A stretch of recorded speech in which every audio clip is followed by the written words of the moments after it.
¿Son bíblicas las confesiones y las declaraciones positivas? ¿La Biblia soporta tal doctrina? ¿Hay pruebas que demuestren esto? Bueno, hoy quiero decirle a la audiencia que me escucha, vamos a citar todos esos textos que utilizan los de la confesión positiva, que es un movimiento. Eso comenzó a partir de los años 85, ya cerca de los 90, cuando comenzó a diseminarse esa corriente teológica de que supuestamente tenemos un poder en la boca. Los libros, usted va a una librería cristiana y ve los títulos de los libros cristianos, entre comillas, y los compara con los libros de la metafísica de la nueva era, del budismo, del hinduismo, y los títulos son muy similares, como por ejemplo, hay un poder en tu boca, hay un milagro en tus labios, en tu boca, poder de la palabra. Si usted quiere estar sano, confiéselo, declárelo, establezcalo y recíbalo. Cosas así, ¿no? Y esta corriente, quiero comenzar a modo de introducción diciendo que comenzó cuando el pastor Paul Yonggi Cho, que es uno de los pastores que tiene la iglesia más grande del mundo en Corea del Sur, y este señor dijo que cómo era posible que los budistas, a través de la meditación trascendental y el hinduismo, estuvieran produciendo milagros a sus seguidores. Es decir, reúnen a la persona que tenga una necesidad, hacen un círculo y comienzan a hacer unas repeticiones, los llevan a los chakras, a los mantras, hacen una meditación trascendental, llegan al nirvana y finalmente la persona termina recibiendo lo que el grupo ha confesado, decretado, declarado, etcétera, etcétera. Este pastor luego escribió un libro que se llamó La Cuarta Dimensión, donde nos habla precisamente de cómo nosotros podemos sanarnos a través de la boca, sosteniendo pues que hay un milagro poderoso en la boca. Lo que Yonggi Cho dijo es que si Satanás utilizaba la cuarta dimensión para producir sanidad a sus seguidores, nosotros también tenemos que tener acceso a la cuarta dimensión, y que la confesión positiva nos hace a nosotros casi que a la par de Dios para poder nosotros decretar y declarar. Así comenzó esta tendencia que se vendió el libro por todo el mundo, se convirtió casi en un bestseller, y las iglesias adoptaron este tipo de doctrina y lamentablemente le ha hecho mucho daño a la iglesia, que son insostenibles a la luz de la Biblia, pero que tampoco se corresponde con la realidad, porque cuando ellos llegan a sus casas se encuentran con la nevera vacía, se encuentran con crisis económicas, se encuentran con situaciones difíciles, se enferman, no pueden decir que están enfermos, decir, me duele la cabeza, no, cancele eso, mire, me siento mal, tengo una necesidad, no diga eso. Entonces, ¿cuándo nosotros podemos ayudar a los necesitados de nuestra iglesia si todo el tiempo los cristianos, cuando tú le preguntas, ¿cómo estás?, en victoria, en bendición, en prosperidad, en bienestar, porque todo el tiempo tienen que estar confesando cosas positivas? Entonces, ¿en qué momento vamos a ayudar al que está necesitado? ¿En qué momento vamos a orar por los que están enfermos? ¿En qué momento vamos a orar por los que están pasando por una situación difícil si ellos no pueden confesar lo negativo? Porque es lo que plantea Yonggi Cho. Ahora, el señor Dante Hebel, el año antepasado, hace 2 años exactamente, él dijo, mira, yo he descubierto una cosa, que ciertamente todo el mundo tiene poder en la palabra, para declarar, para confesar, para recibir, etcétera. Pero hoy Dios me reveló, dijo él, que el asunto es que la iglesia no solamente tiene poder para confesar, sino que va más allá, tiene poder para decretar, porque somos reyes, porque somos hijos de un rey, y los reyes decretan. Entonces propuso una nueva tendencia que se llama la teología del decretamiento. Yo decreto, establezco. Entonces ahora hay que decretar, porque el decreto es un documento espiritual que se hace, se forma a través de la confesión positiva. Esto lo planteó Dante Hebel, y bueno, y todas estas tendencias, por supuesto que ellos van a sacar textos de la Biblia, y quiero decirle a la querida audiencia que los textos que utilizan los de la confesión positiva se entienden dentro de su teología aislados del contexto, aislados de lo que dice toda la unidad lingüística en la que aparece el texto. Y ese va a ser nuestro trabajo el día de hoy. Y el mismo contexto de esos textos va a hacer pedazos esa mala interpretación que estos pastores están haciendo de las escrituras. No sé, José Botello, si tienes que agregar algún comentario. Sí, en realidad la declaración positiva como tal viene siendo parte de lo que se llama o se conoce en este tiempo como la apostasía.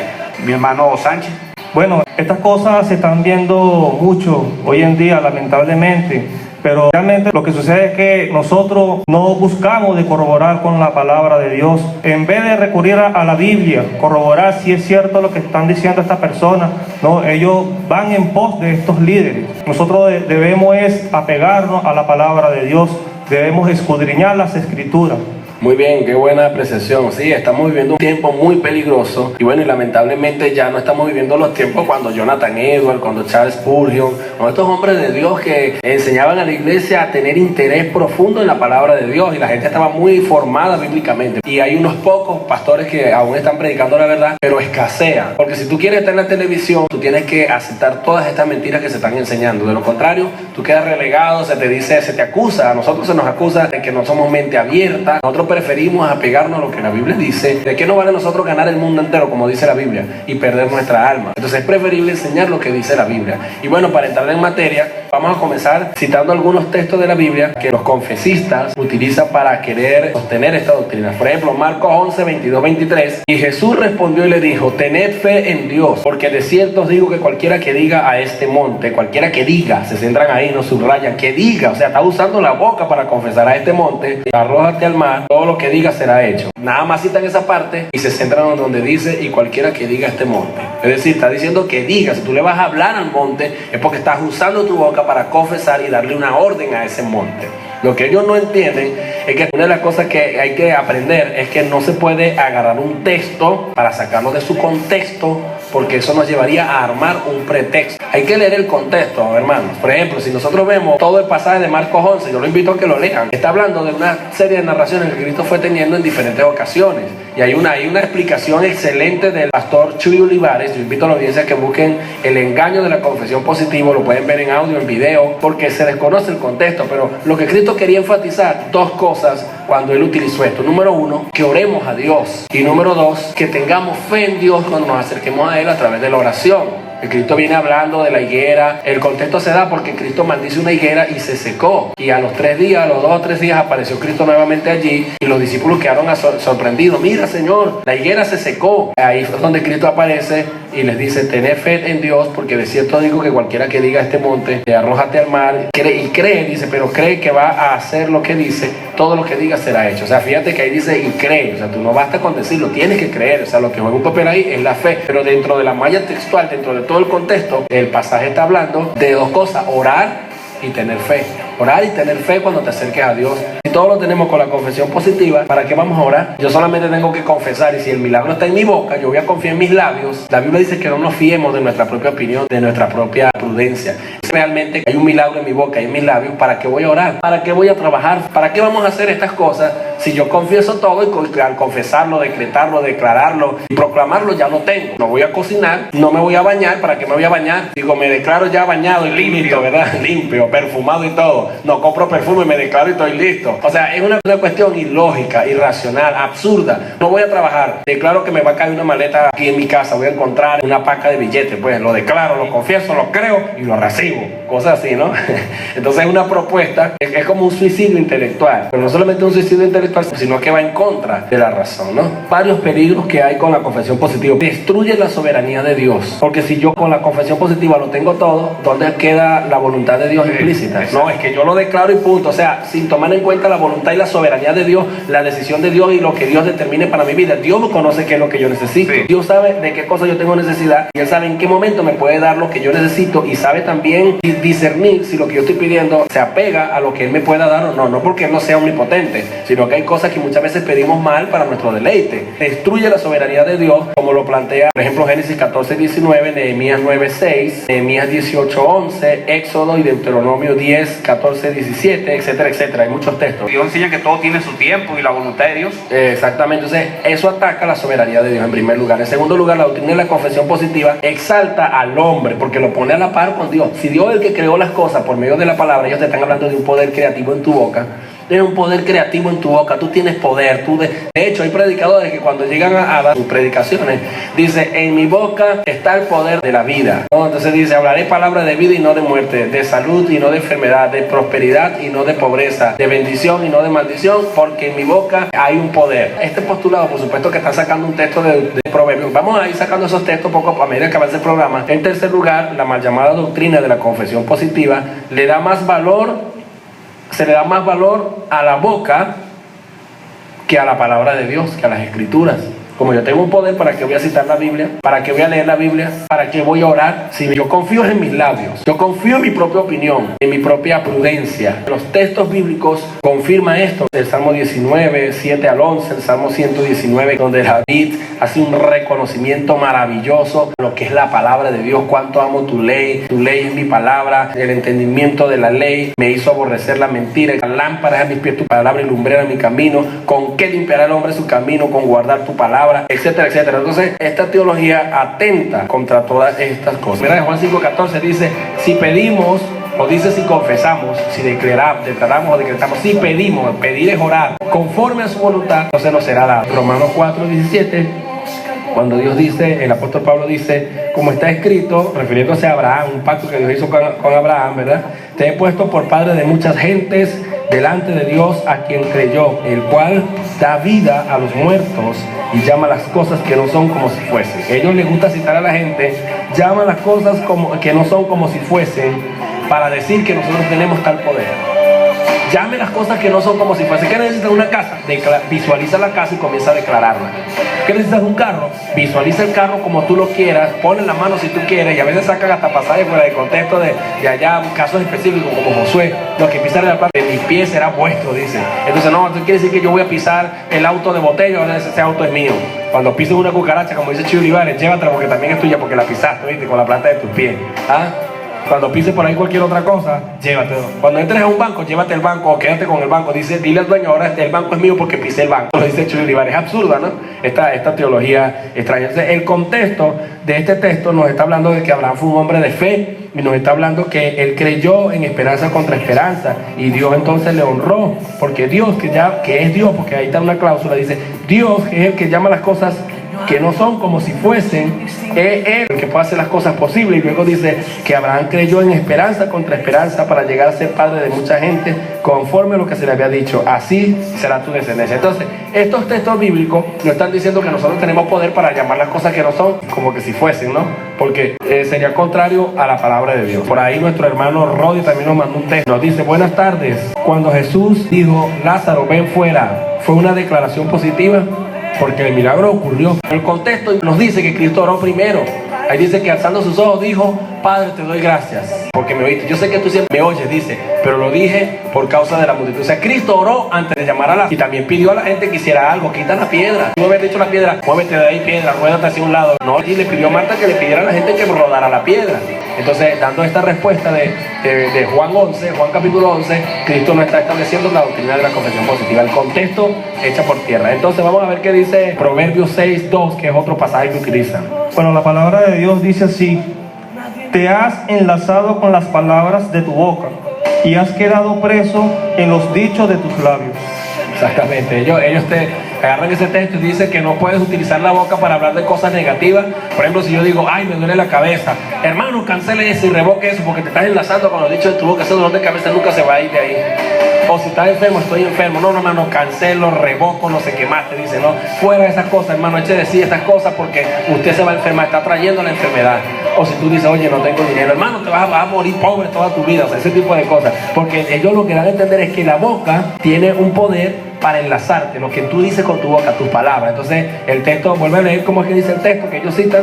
Te has enlazado con las palabras de tu boca y has quedado preso en los dichos de tus labios. Según ellos, cuando tú confiesas algo negativo, estás armando una cárcel en la cual quedas encerrado y condenado. Pero ¿por qué no me leen el contexto? Léeme el versículo 1 ahora, el mismo capítulo 6, versículo 1. Esta es una prueba de que ustedes como cristianos tienen que aprender a utilizar la Biblia. O sea, no se crean, agarraron un versículo, lean todo el pasaje posible, porque en algún sitio les tiene que dar una luz que no implica eso, porque eso se llama herejía. Si yo nada más cito ese texto, estoy haciendo una interpretación parcializada de la Biblia, aislada totalmente de su contexto, y es muy peligroso. ¿Cómo dice el versículo 1? Hijo mío, si salieres fiador por tu amigo, si has empeñado tu palabra a un extraño, te has enlazado con las palabras de tu boca y has quedado preso en los dichos de tus labios. Exacto, entonces el pasaje nos está diciendo que tenemos poder en la boca y que si decimos algo negativo nos vamos a meter en una cárcel preso y que vamos a traer la maldición sobre nuestra vida. No, el pasaje lo que está diciendo es, está enseñando a que seamos responsables cuando asumimos un compromiso. Si yo salí como fiador o hice una promesa, yo tengo que tratar de cumplirla. ¿Por qué? Porque si no, me puedo meter en problemas. Y eso es lo que está diciendo allí. O sea, cuando yo asumo un compromiso, yo tengo que sentirme amarrado a ese compromiso. Y una de las cosas importantes que ustedes tienen que saber es que el libro de Proverbios se escribe con un hilo discursivo bien interesante. Se llama antítesis, es decir, es como un contraste. Es decir, el bueno le irá bien, pero el malo irá de derrota en derrota, algo así, ¿no? Entonces, el libro de Proverbios, si usted lee todo Proverbios, son 31 capítulos. De esos 31 capítulos, el 90% está planteado en forma antitética. ¿Qué quiere decir esto? Cuando te presentan el lado A, también tiene su parte B. Por ejemplo, el principio de sabiduría es el temor de Jehová. Después dice, los insensatos menosprecian la sabiduría de Dios. Eso está en Proverbios 1:7. Ahí te presentan las dos cosas. O sea, si tú eres sabio, tú tienes temor de Dios. Si no eres sabio, menosprecias la sabiduría de Dios. Entonces, y el consejo. Entonces, este es un ejemplo para que ustedes vean que así está planteado todos los proverbios. Y una de las cosas que también tengo que decir es que el 80% del libro de Proverbios nos enseña a ser sabios, prudentes, ¿cómo te digo? A usar correctamente nuestros labios, a no utilizarlos para meternos en chismes, en problemas, en pleitos, insultar a la gente, etcétera, etcétera. Todo proverbio, casi que tú puedes leer cada proverbio, pues es un libro de sabiduría, de sapiencia, es una guía práctica. Si tú lees todo proverbio, te vas a dar cuenta que el 80% de su contenido es a enseñarnos a ser prudentes. La vida diaria. Y claro, y la prudencia de una persona se ve revelada por lo que dice, por cómo utiliza la palabra. De hecho, hay un proverbio ahí mismo, que no tengo el texto exactamente, pero dice, las palabras dichas como conviene son como manzanas de oro con adornos de plata. Imagínate ese proverbio. ¿Qué quiere decir? Que hay que tener cautela, hay que tener un cierto tacto, hay que tener cierta prudencia cuando usamos nuestros labios, nuestra boca. Todo el proverbio se centra prácticamente en enseñarnos a ser sabios, a ser prudentes, a tener sabiduría y a hablar correctamente. Entonces no podemos agarrar el libro de proverbios para armar una doctrina de un solo versículo, porque hay que entender el proverbio completo, que es una estructura sintáctica guiada por medio de antítesis. Ya para terminar, Proverbios 18:21, que es el favorito de los predicadores de enlace, y lo sacan de contexto de una manera increíble para manipular.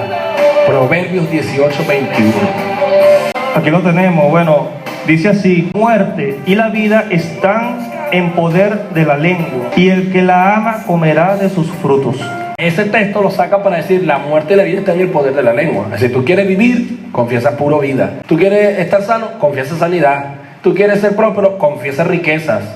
O sea, atraes lo bueno y lo positivo a través de la confesión positiva. Pero también puedes atraer la muerte, la maldición, la enfermedad, la pobreza, la miseria y todo esto por medio de la confesión negativa. Eso es lo que te están vendiendo ellos con ese texto. Pero ¿será que esto significa eso, hermanos? Bueno, querida audiencia, como ya les hemos enseñado, lean todo el pasaje. Proverbios 18 está hablando del chismoso, del que revela el secreto, del imprudente, del necio, que se mete en problemas con los dichos de su boca. No solamente el 18, todo proverbio. Pero también está hablando del que es prudente, del que es sabio, del que guarda el secreto, del que no se enreda en chisme, el que es prudente, etcétera, etcétera. Entonces, ahí lo que tenemos son dos tipos de personas. Ahora, si tú eres chismoso, te enredas en problemas, si te metes en pleito, usando tu boca, insultas a los demás, etcétera, etcétera, maldices a los demás, obvio que te puedes acarrear hasta la muerte.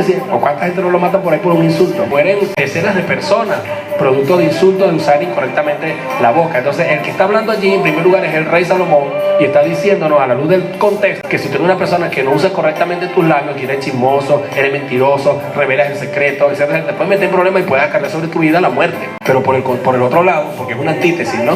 Por el otro lado, si eres prudente, si guardas el secreto, si eres respetuoso, si eres una persona honesta con tu boca, responsable con los compromisos que asumes, vas a tener larga vida. Eso es lo que quiere decir el pasaje. El pasaje es un llamado al compromiso. Y por otro lado, hay que entender también que quien está hablando es el rey Salomón a título personal, porque los reyes tenían poder para decretar. Ellos sí tenían poder para decretar, para decir, a este fulano pásamelo por las armas, a este déjamelo vivo. Él está hablando a título personal también, porque son proverbios de Salomón, o sea, así se llama el libro completo, ¿no?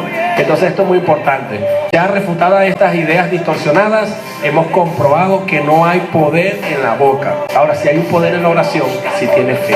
Todo lo que pidiera al Padre en mi nombre, creyendo lo recibiré, dijo Cristo. Si hay un poder, si tú continuamente oras, me adelantaré al alba para hablar con Dios. Dice Dios, me buscaréis y me hallaréis porque me buscaréis de todo vuestro corazón. Hay un poder increíble en la oración. Tenemos que darle un uso correcto. Si asumimos un compromiso, cumplamos. Si dijimos voy a llegar a las 2, a las 3, lleguemos a las 2, lleguemos a las 3, a la hora que digamos. No posterguemos nuestras responsabilidades y nuestras citas, porque eso es muy importante que nosotros lo tengamos en cuenta.